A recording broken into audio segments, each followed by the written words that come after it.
Hey everyone, Ben here. Welcome to the Stellar Work podcast, where today's episode dives into the journey from coding in the 90s to building AI-powered platforms.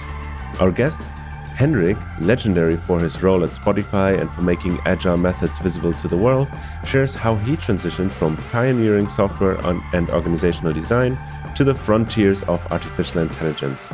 We explore the real origins of the Spotify model, the impact and the myths behind coding productivity with AI, and Henrik's adventures developing AI agents that redefine what it means to collaborate and innovate in tech. This episode is packed with insights about how companies use AI, but the junior devs still matter, and how architecture decisions are evolving in a world of code written by both humans and machines. So let's jump right in and learn with Henrik Kniberg. Hello, Henrik. Welcome to the Stellar Work podcast. Thank you. Good to be here. Thank you so much for being here. I saw you dove into the world of AI some time ago. Yes. But before we dig into that, maybe we pause for a second and you introduce yourself to whoever does not know you yet. I assume everybody does at some point, but could you introduce yourself to our audience? So I'm Henrik. I'm a Swedish guy sitting here just outside Stockholm. Grew up in Japan and did a lot of coding. I studied at a technical university in Stockholm, and I'm a software guy fundamentally. But then I got dragged into a bunch of startups during the 90s and started getting involved in leadership things, building companies and startups, and trying to understand more than just how to write good code, but how to organize people and the work, which was interesting. So through that work, I stumbled into what later on started becoming called Agile. So things like Scrum and extreme programming and things like that. And through that, I started getting involved with companies that wanted to work in an Agile way. So a bunch of different companies, large and small. And I was there helping them basically figure out how to work effectively, build better products faster, and have more fun along the way. And of course, as a side effect, I learned a lot also. I spent a bunch of years at the Swedish startup called Spotify, which then grew and became this wonderful thing. Learned a lot from that, published some videos, and some people started using the term Spotify model to describe what we were doing, which was kind of interesting. But why is that interesting? Yeah, and from that I learned a lot about scaling. And then later on, I stumbled into Lego, which was my first kind of non-software company. Which was very interesting. And then I got back into coding again. I ended up at Mojang, first as a coach, but then I kind of got sucked into the Minecraft team and started doing development and design. So I spent about 4 years doing that. So quite mixed stuff. But and then when AI came, I made a complete shift into AI space. But I think Agile has probably been a bit of a theme behind all of it, and basically helping companies figure out how to work better has also, I guess, been some kind of a theme. Well, you paused for a second on the Spotify model, and I always thought that you were like the mind behind it who promoted it, but now you said people are using the term Spotify model. I didn't coin the term. What I did was basically make it visible. I started publishing articles about what we did, and I didn't invent it. I helped shape it, but there were a bunch of people at Spotify that we worked together to figure out a way of working. And then I thought, this is a cool way of working. It's a cool approach, and it's working for us. So I started making. I started doing presentations, mostly internally, as we hired people to explain this is the company that we are trying to be, kind of. And then I did a talk at a conference, and then that kind of went viral. So then people in Spotify said, Henrik, you should record a video because we can't have you running around all over the place just doing talks. That's not good use of your time. You should record a video instead. And so I did that. And ironically, people wanted even more talks after that. I thought it would be like, I made a video now, and so now I don't have to do this talk again. But then at some point, the video was called Spotify Engineering Culture, which is what it was about. But then someone at some point started using the term Spotify model to describe the approach, and then it kind of stuck. But no, I didn't come up with that term. Yeah, it was never an intent to create like a model. It was just a case study. Interesting. because I found through my career at multiple stops, like German banks who implemented the Spotify model through McKinsey and went with that. And I was like, why? What? Why? Like, I was just speechless looking at that. Yeah, I've been quite fascinated just from a social perspective. Like, okay, so this is how models get created. Like, okay. Yeah. But then to something completely different. Is it fair to say you moved away from lean and agile topics and moved into AI, or how is that connected? I would say I moved away from coaching on Agile, coaching and training Agile. I still do a bit of training. I didn't move away from using Agile. I use Agile all the time. But it didn't. I left that as a business, so to speak. When the AI started becoming really useful, I basically found a new favorite toy. And how did that start? Like, did you just woke up one morning and you were like, "Oh, AI coding agents. That's something that I want to sort of jump into." Yeah, I've always been kind of interested in AI. I studied a bit of AI in the 90s, like in artificial neural networks at the Royal Institute of Technology here. And I was like, this technology is really interesting. Someday it'd be fun to work with it. But of course, it wasn't practical at the time. It wasn't really useful. And then, and also when I worked with Minecraft, I did a lot of AI programming in the game. Although it's not real AI, it's more rule-based, kind of procedural. But it's still interesting, the concept of creating the behavior that looks kind of like it's intelligence, although it's driven by software. But then ChatGPT came along and everyone started getting excited about the fact that you can chat with it, just like you chat to a human. And I was really impressed. I never thought I'd experience that in my life, that level of kind of skill in human language from software. But it wasn't very useful in the beginning because it tended to hallucinate and things like that. But then when GPT-4 came, I started seeing a lot of, research around like this is actually starting to become really useful and really, really smart. So I decided to explore this. So I took a week off and just kind of went off to my cabin and just turned off the phone kind of and just started tinkering on, all day and all evening with this weird technology and tried it for stuff. Tried it for, coding, tried it for reviewing articles, for planning workshops. So probably about half of my experimentation was with coding and half of it was other stuff. But then I was really blown away. It became like a kind of, in a way, a life-changing moment because I started seeing the potential. It wasn't perfect. It had its flaws. But when I realized how to use it and I started discovering techniques that nowadays people would call prompt engineering or context engineering, then I was like, okay, this is the most powerful tool I've ever seen. And it's only in its infancy.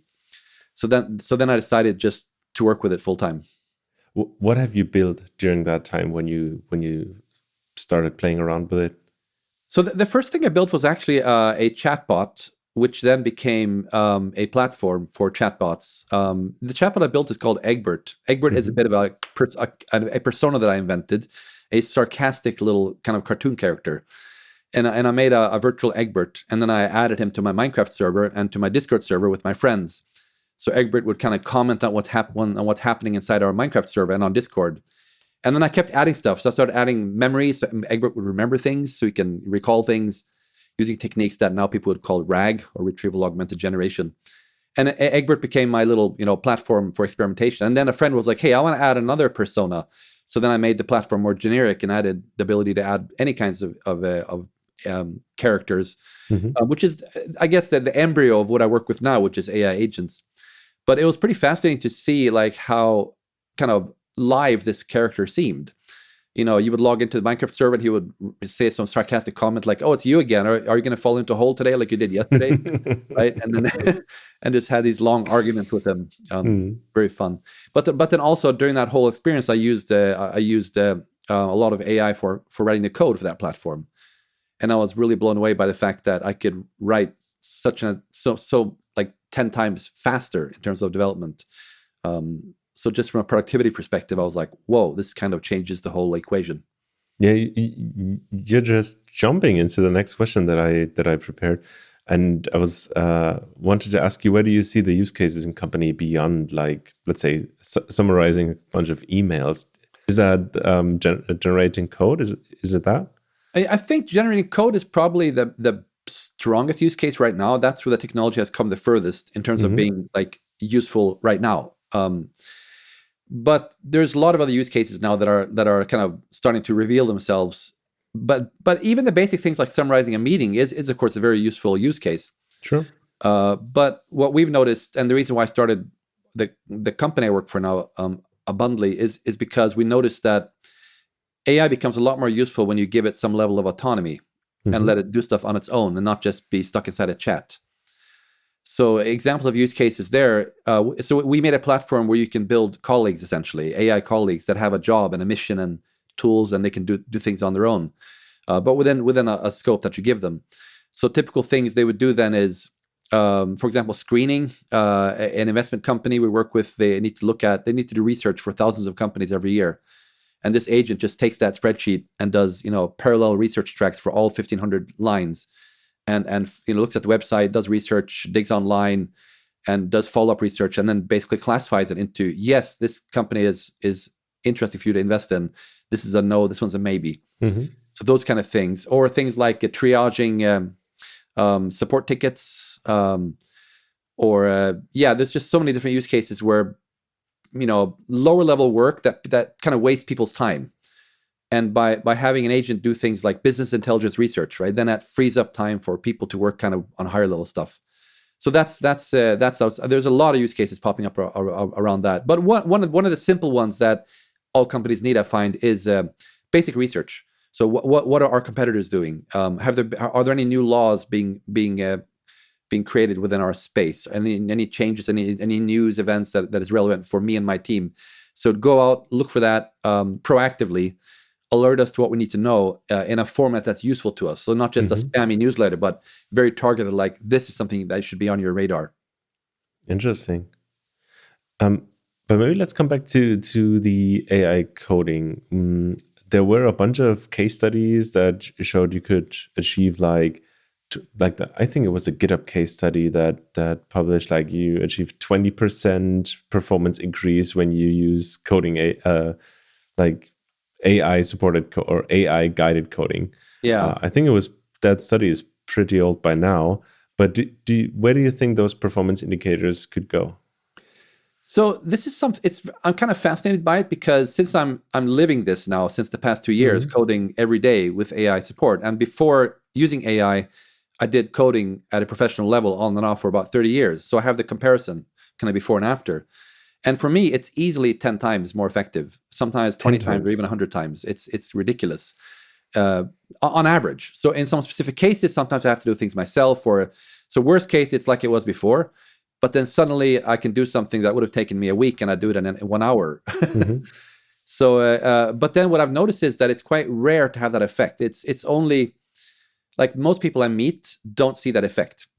And I've been thinking a lot about why. And I've worked with a bunch of teams with this. And what I realize is you need a number of components to get that level of productivity improvement. You need a really good model. You need a really good tool. So for example, a really good model is Claude for Sonnet or Claude for Opus. A really good tool is Cursor. I would say nothing compares with it right now, like a development environment. And then you need really good skills, both like personally, how to use it. In what situations do I use AI? In what situations do I trust the AI? Well, versus carefully review the code. And in what situations do I give it a big job versus slice into tiny increments?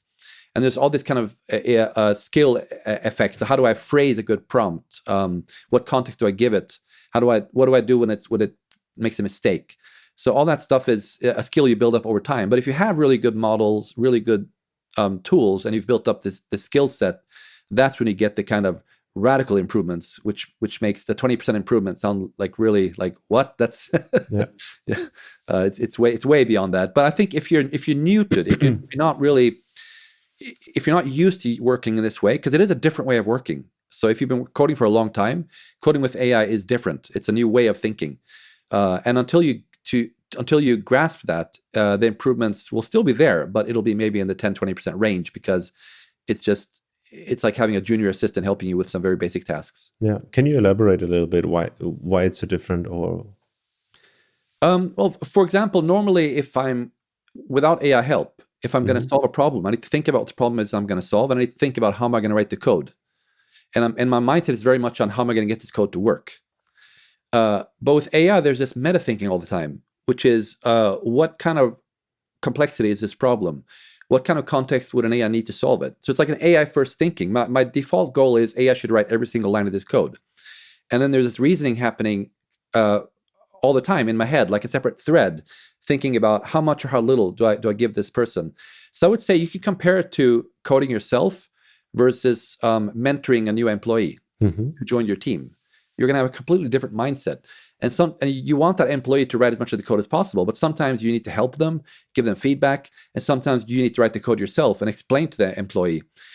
And if that employee makes the same mistake several times, you need to take a step back and say, what is that person lacking? What context do they not have? Or is this kind of problem beyond their skills? So yeah, it's a different kind of mindset. You mentioned that you wanted to write 100% of the code. It sounds crazy to me. I'm a hardware guy. Probably I don't understand coding as well, but having this, I thought it would work in a way that you would prompt something and you would get a bunch of code, and then you would like sort of debug it, or you would like play with it and then push it to production. But you seem to work in a different way. Like you would try to give it as good of a context that it generates 100%. Yeah, it's like it's a goal, but the goal is not always achieved. But by having that as a goal, it forces me to think in a certain way. It forces me to break down the problem in a really good way. Okay. And that's where Agile comes into play, right? The ability to write a good user story, the ability to split it into small slices that each are testable. That skill comes into play when you're thinking about what would the AI need to solve this problem. But in practice, what we find is if you imagine a scale, like I like to draw a picture of I call it the developer laziness scale, right? So it's from 0% to 100%. So on the 100% end, it's 100% laziness. So you write a prompt and then you go make some coffee. And then when it's done, you just push to production, don't even look at the code. So that's what people sometimes call vibe coding, right? But then moving left on the scale, we have like, let's say 80% laziness is I write a prompt, AI writes the code, and then I just skim it high level and just see if anything looks weird. And then I push it. So AI writes, so basically AI does most of the stuff, but I'm at least aware of the code. And then 60%, right, would be, or let's say 50%, AI writes the code and I carefully read every line and almost always make a few tweaks. And then going more down the scale, maybe 20-30% would be AI writes the code, but I just use that to get some ideas. Then I write it myself. And then, of course, the case 0% laziness. I write every line myself, and I Google around, go to Reddit, and Stack Overflow to figure out things. And the key skill I think now is, as a developer, is you need to master all parts of that scale. You need to be able to write code yourself, because sometimes AI will fail, unless you're building a very simple product. But if you're building something complex or a platform, you need to understand what's going on. You need to be able to write the code yourself, even though it might take you 20 times longer. But you also need to be able to craft a good prompt. And the most important skill, I think, is the meta level skill, which is determining which part of that scale I should be on right now. Does that make sense? And I find if you can do that, that's when you really get the best. You get the best of everything. You get AI generating the code when it can, but you also don't get the technical debt, which you can get if you just do fire and forget and don't even check the code yourself. Yeah. I think it's really interesting because it reminds me of Q1 this year, when all the tech CEOs claimed that so-and-so percentage of their code is written by AI. I don't know if you follow the press there, but I think it was Microsoft. And Satya started with like 30% of our code is written by AI, and then Mark Zuckerberg went down with like 50% of our code is written by AI, and Traffic CEO is like, by the end of this year we'll have 90% of AI. Mine is bigger than yours. Yeah, I'm just waiting for Elon Musk saying 200% of the code is written by AI. Yeah, the funny thing is, if you asked me like how much of our code is written by AI, I can't answer it, because it's like if you're in a group of people doing mob programming, how much of the code was written by Joe? It's a collaboration, right? So even he wrote some code, I looked at it, I made some changes, I wrote some code. So AI to me is just a colleague. It's a team member. And just like with any team member, you kind of split up the work. Sometimes you work together, sometimes you review each other's code. So it's not even a relevant question. So I would say, in my case, how much is AI involved in the coding? I would say it's involved in probably 90% of all code in one way or another. But then how much is actually written? Well, that's to me different, right? Case by case. Yeah. Oh gosh, I found a very stupid question that I got here on my prep sheet. They're usually Is it possible? Is it possible to vibe code lovable at lovable? Wow. Okay, here's my guess. I've used lovable quite a bit, and my guess is no. Okay. In fact, I would say with certainty, no, not yet. But in the future, almost certainly yes. The question is how long that is that future? Don't know. Okay. But really interesting question. But yeah, lovable is incredible, but it's optimized for fairly simple web apps with a front end and a database, and for that it's amazing. But to build an actual platform, then I would say at least at the moment, you really can't. Okay.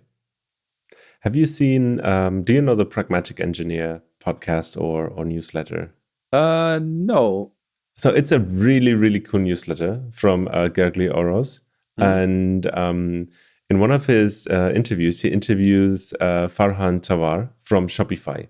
And they would go through the history of AI at Shopify. They were one of the beta testers for Microsoft Copilot, even before it was called Microsoft Copilot. Right. And they have some interesting things going on there.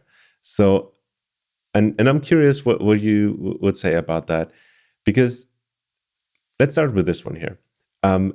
They use AI in interviewing processes.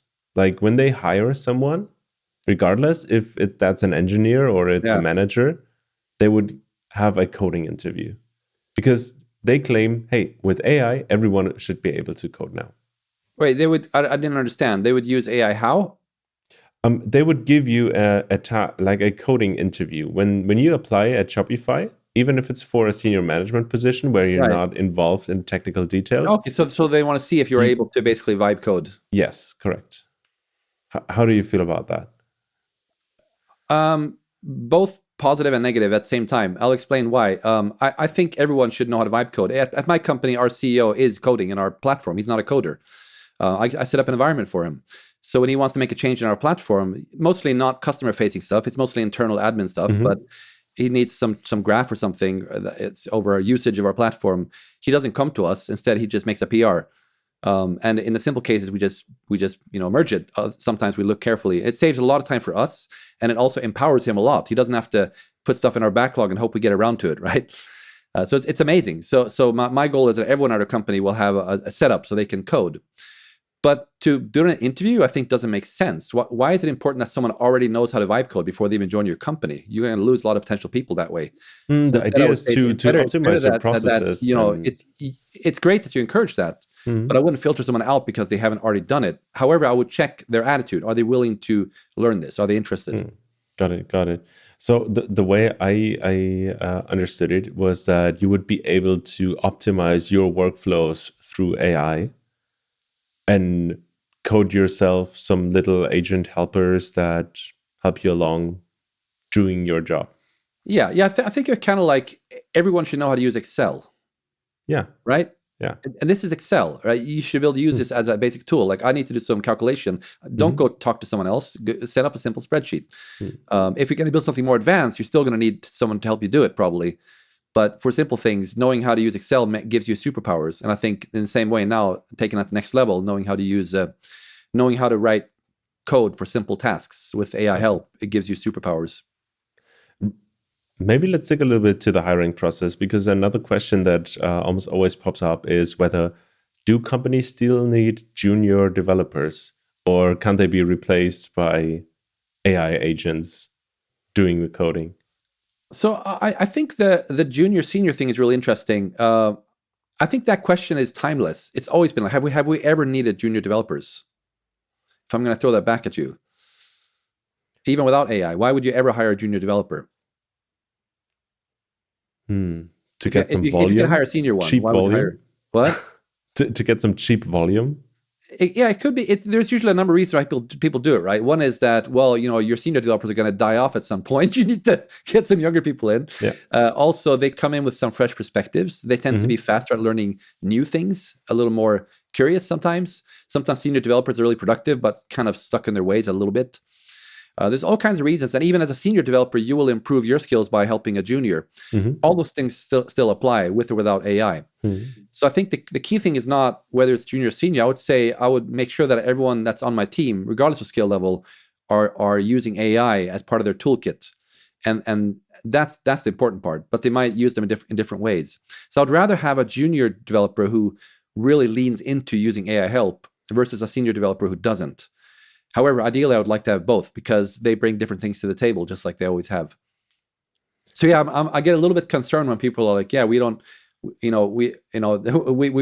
have any, like, junior developers won't have any job." Yeah.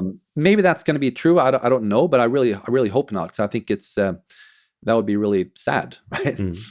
I mean, in the last quarter, we saw a bunch of tech layoffs and positions that didn't get filled, and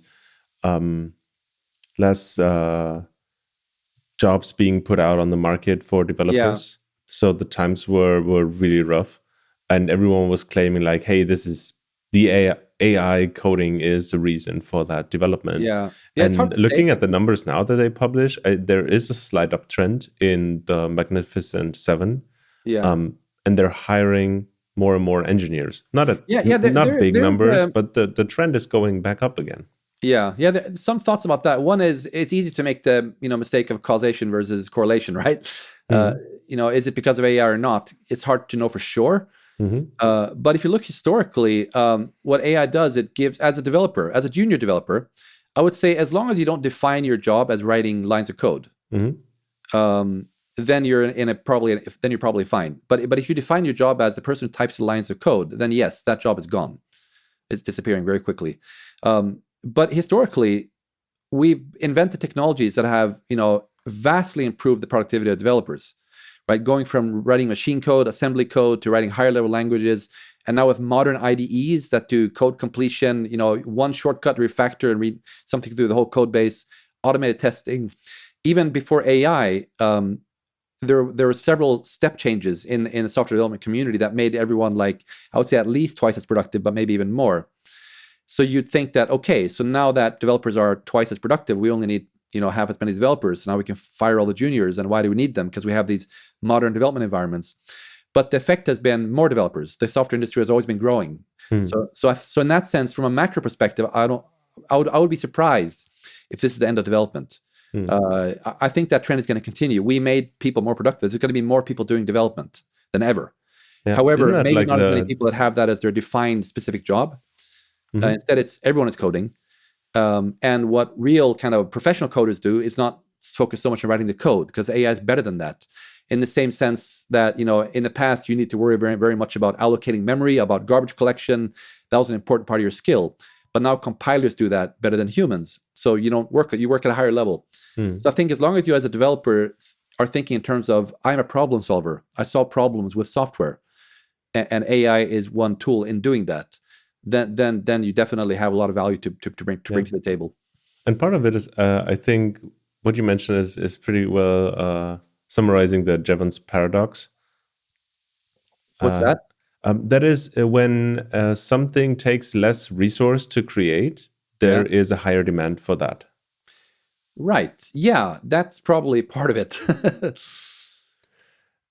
Another technical question, maybe. And you have to explain it to me like I'm a 5-year-old. Because, as I said, I'm a hardware guy, just strolling around in a software world. What about architecture? It seemed to me that at some point the AI is making architectural decisions for you and overhauling them whenever I think it is the correct word for that. Yeah. It thinks it should be overhauled. So how is it possible to not own the architectural plan behind it, or is there a way to do it? Yeah, I think what changes, at least how things are now, I find that in like, for example, for us. We are in 100% control of our architecture. We're not going to outsource that to anybody because that's a core part of our business. So what happens now is we spend a lot more time in architecture than we ever would have done in the past because we have time for it. Because we're not as much stuck in the weeds with getting the code to work. But I think it's a really important part of the decision as a developer is deciding what part of the architecture do you care about.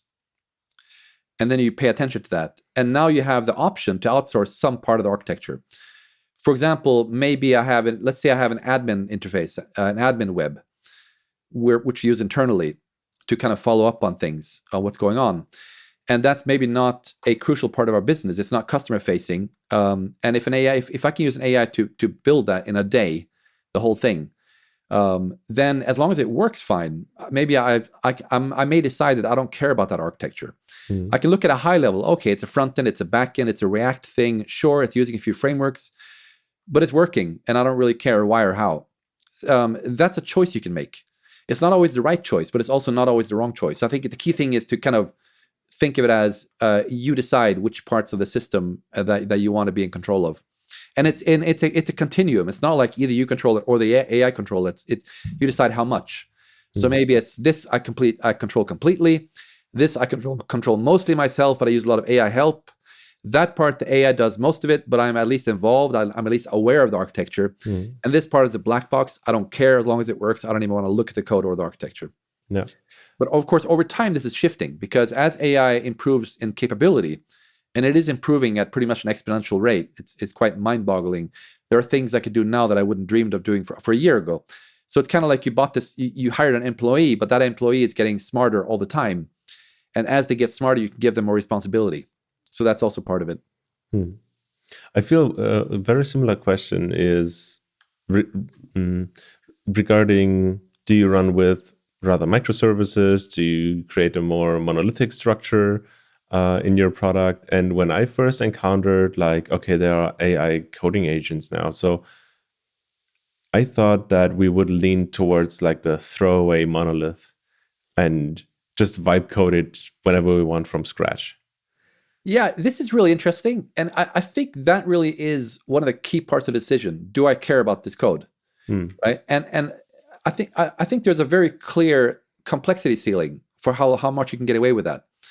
And for example, at the moment, I would say if I need to build a carpool sharing app or something, right? Or if I want to build something like a meeting coordinator, find the right time for everybody based on everyone's schedules, fairly straightforward app, right? It would have taken a few weeks to do manually, but with Lovable or Cursor, it would be maybe an hour to get the first draft up, and then maybe a day or two to get it to really work well.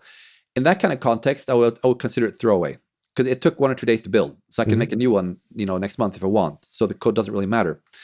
But when you get beyond a certain threshold, it quickly turns into this is actually code I need to maintain, and then architecture matters a lot. And a pitfall that a lot of people fall into is not knowing that.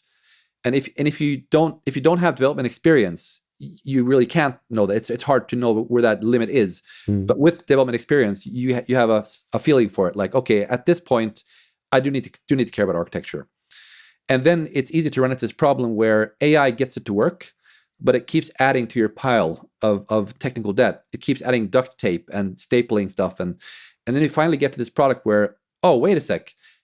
Before I could add a new feature in 10 minutes of vibe coding, now it's going to be 3 hours of swearing because the AI keeps making a new mistake.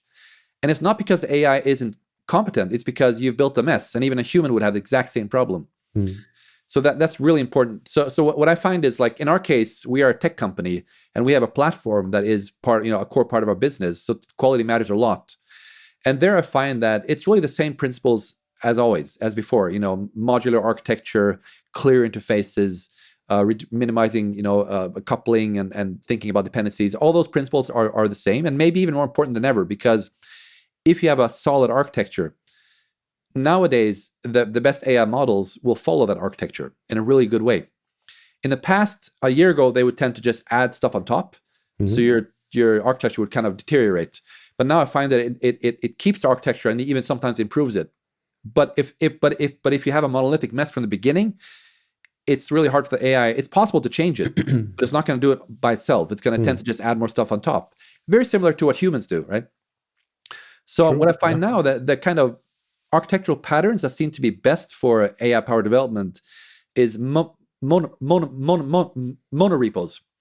So we recently went from a kind of a microservice architecture into from a deployment perspective, it still is microservice, but in the coding environment, it's a monorepo, because then it's a lot easier for the AI to see the big picture, and it really improved our productivity a lot when I could write one prompt and say make this change, and it examines the front end and the back end and service A and service B and goes, okay, here's all the changes we make in all the places, tests everything, and then it's ready to go. Well, in the past, I'd have to jump around between different repos, and it would be a lot more work. So yeah, the good old architectural principles that we've always, the timeless architectural principles are still relevant, more relevant than ever. The one thing that maybe changes a little bit is that it becomes even more useful to have things like a monorepo. Yeah.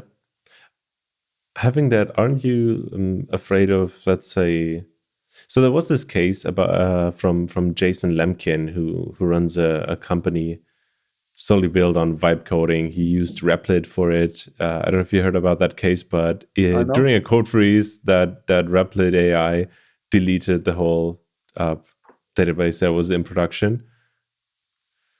I didn't hear about that. Aren't you scared that those things are going to happen? Probably yes. It happens also with employees, right?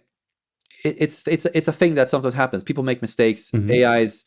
I find they're less likely to make mistakes, but they can be given a context that pushes them in the wrong direction. Or if you use a cheap model, then it may just make dumb mistakes.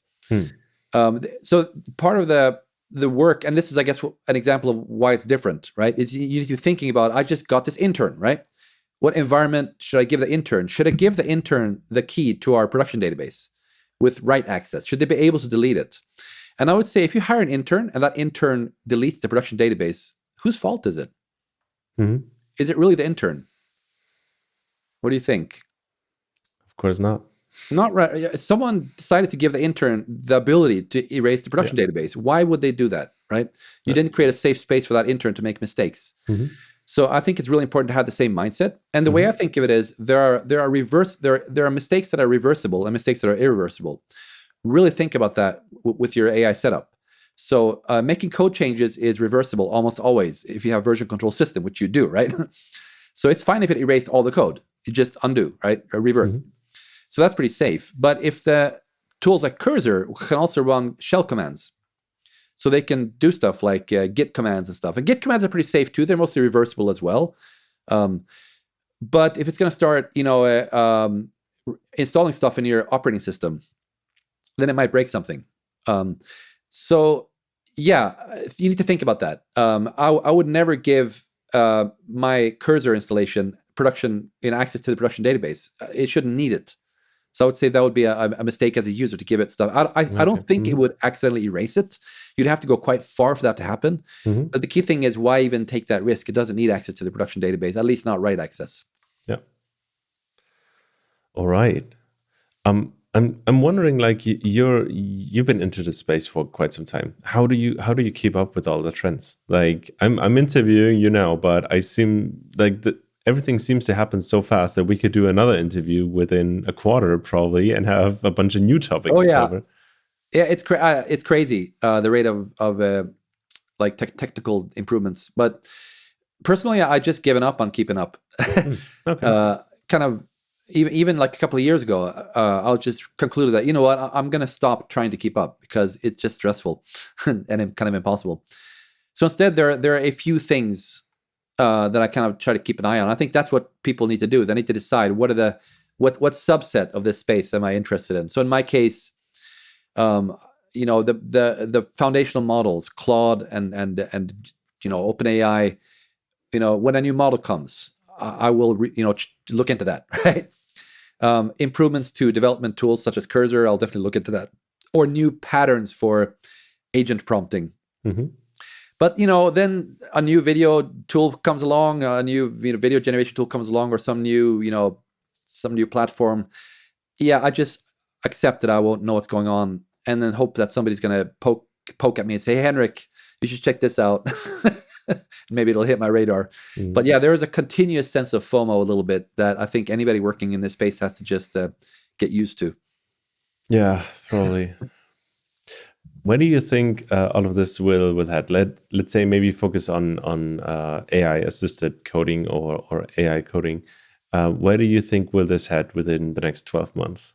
What we're going to see?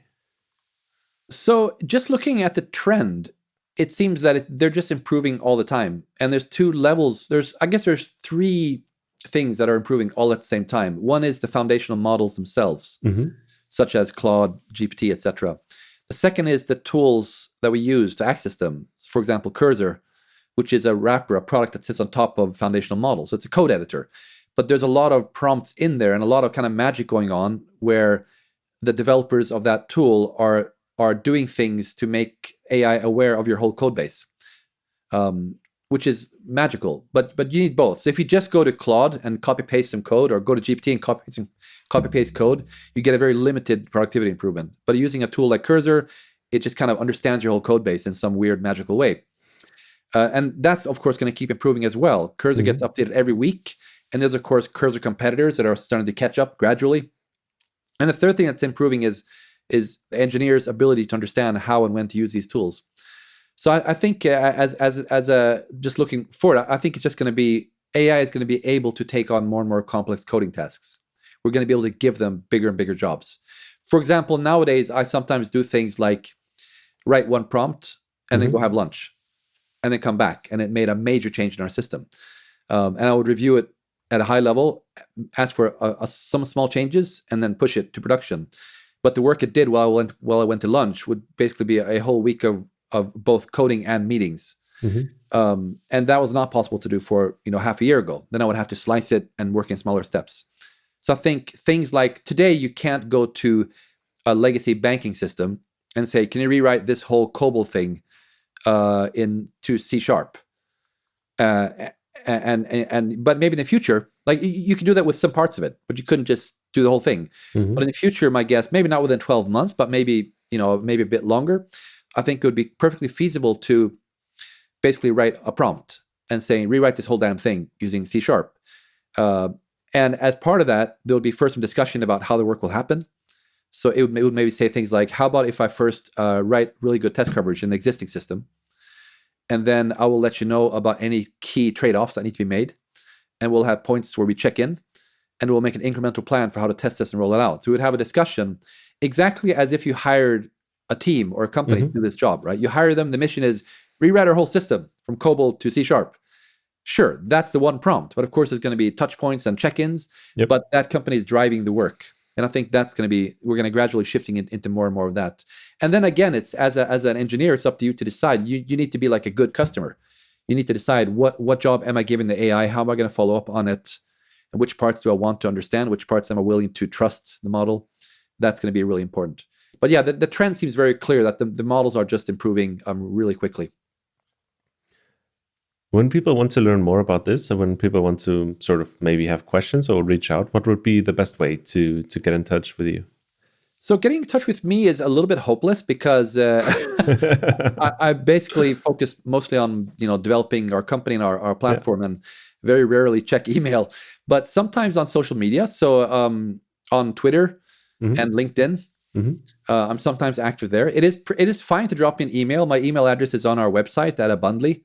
I usually read emails, but I don't always respond. So it depends a little bit on the context. But yeah, generally speaking, I'm pretty lousy at offering, kind of free support to the world. Thing.